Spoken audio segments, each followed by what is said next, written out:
ને પછી એને ખાઈ લેવાનું હે ને.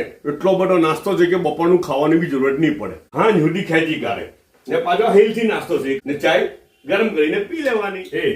આજે શનિવાર હે ને નાસ્તો છે ને અહીંયા ઉપરથી જ કરીને જામ નીચે એવું વિચાર કરી લો.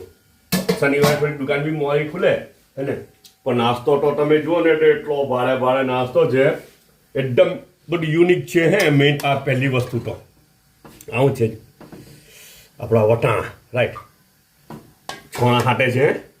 અચ્છા તો સમજો ભાજી રહેલું છે આ જસ્ટ સોલ નાખીને બોઇલ કર્યા.